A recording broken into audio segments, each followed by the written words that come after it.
जय श्री कृष्ण। आप सभी को पुत्रदा एकादशी की हार्दिक शुभकामनाएं। भगवान श्री हरि और माँ लक्ष्मी आप सभी की एकादशी व्रत को स्वीकार करें तथा आप सभी की मनोकामनाओं को पूर्ण करें। आज जसपान कीजिए पुत्रदा एकादशी की व्रत कथा का तथा साथ ही जानिए पुत्रदा एकादशी की पूजा विधि और महत्व के विषय में।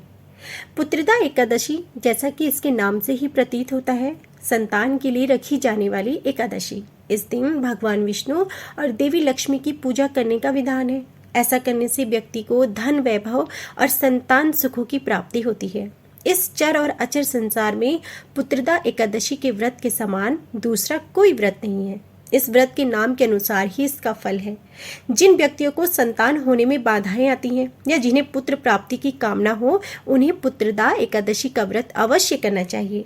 यह व्रत बहुत ही शुभ फलदायक होता है, इसलिए संतान प्राप्ति के इच्छुक भक्तों को यह व्रत अवश्य रखना चाहिए, जिससे कि उन्हें मनोवांछित फल की प्राप्ति हो सके।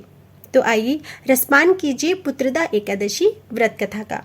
श्री युधिष्ठिर कहने लगे, हे भगवान, मैंने सावन माह के कृष्ण पक्ष की एकादशी का सविस्तार वर्णन सुना।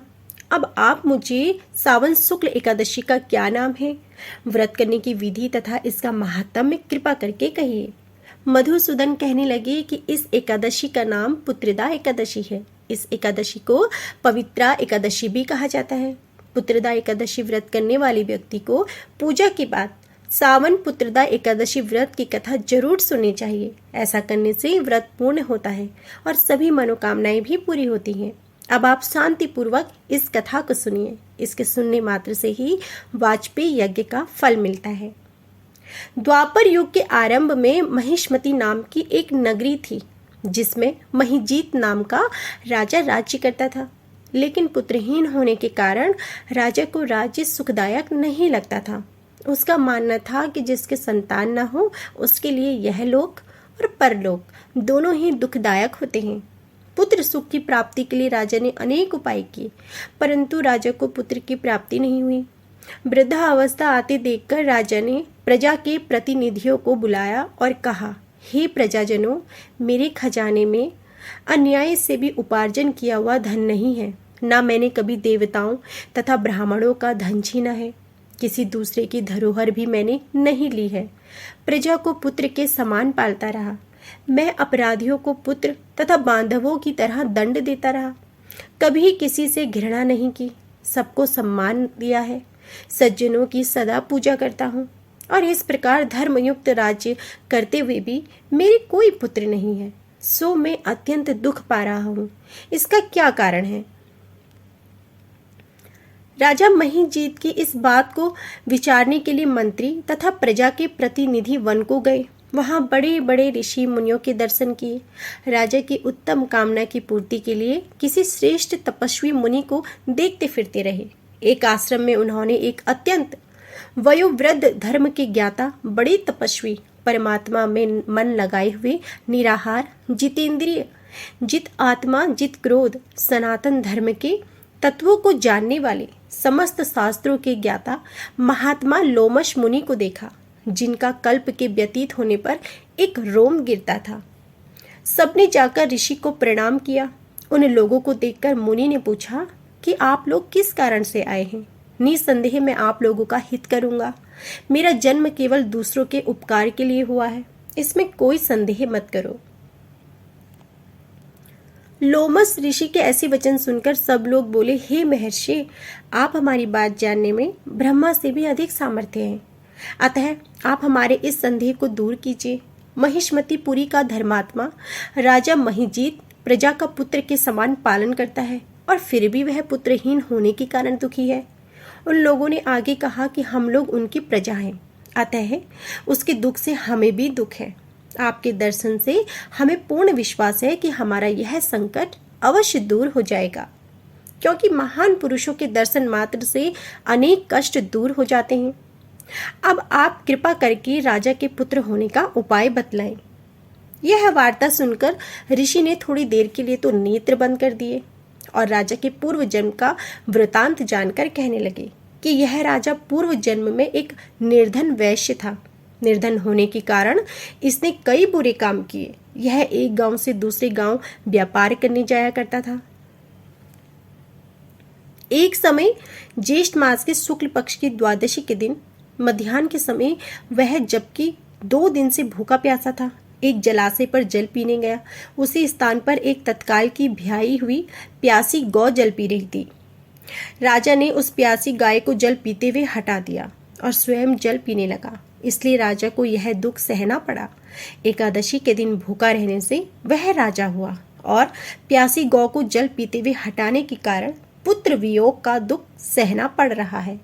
ऐसा सुनकर सब लोग कहने लगे कि हे ऋषि, शास्त्रों में पापों का प्रायश्चित भी लिखा है, अतः जिस प्रकार राजा का यह पाप नष्ट हो जाए, आप ऐसा कोई उपाय बताएं।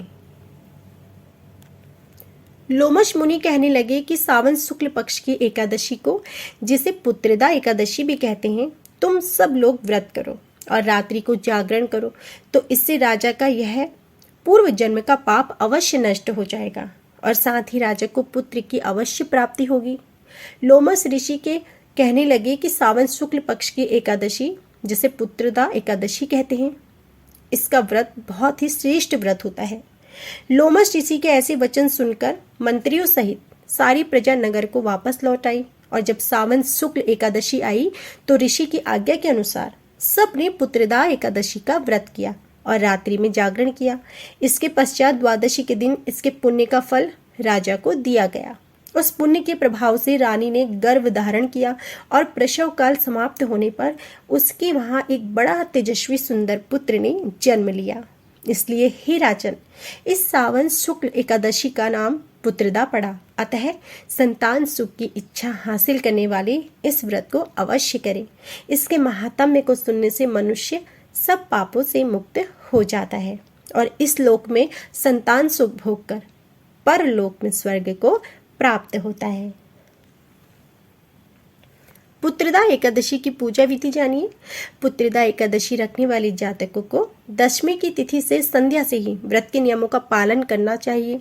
एकादशी के दिन सूर्योदय से पहले स्नान आदि करके स्वच्छ वस्त्र धारण कर लें। भगवान विष्णु जी की प्रतिमा के आगे घी का दीपक और धूप जलाएं। इसके बाद पुष्प, फल, सुपारी, पान, लौंग, आंवला और नैवेद्य अर्पित करें। भगवान विष्णु जी की आरती करने के बाद उनके 108 नामों का जाप करें। साथ ही तुलसी माला से ओम नमो भगवती वासुदेवाय नमः मंत्र का जाप करते हुए भगवान विष्णु जी का जाप करें। पूरे दिन निराहार रहे और संध्या के समय पुत्रदा एकादशी की कथा जरूर पढ़ें और भजन कीर्तन करें। इस व्रत के नाम के अनुसार ही इसका फल है। जिन व्यक्तियों को संतान होने में कोई भी समस्याएं आती हैं अथवा जो व्यक्ति पुत्र प्राप्ति की कामना करते हैं, उनके लिए पुत्रदा एकादशी का व्रत बहुत ही शुभ फलदायक होता है। इसलिए संतान प्राप्ति के लिए इस व्रत को व्यक्ति को विशेष रूप से रखना चाहिए, जिससे उन्हें मनोवांछित फलों की प्राप्ति हो सके। जो भी मनुष्य पुत्रदा एकादशी का व्रत रखता है, उसे आज के दिन पुत्रदा एकादशी की व्रत कथा अवश्य पढ़नी चाहिए।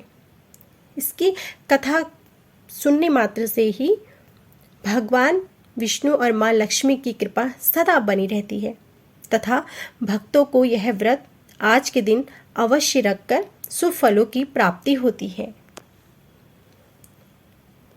तो यह थी हमारी संपूर्ण पुत्रदा एकादशी की व्रत कथा और पूजा विधि। उम्मीद है कि आपको हमारी यह वीडियो जरूर पसंद आई होगी। वीडियो पसंद आई हो तो वीडियो को लाइक करना ना भूलें। कमेंट बॉक्स में जय श्री हरि जरूर लिखें।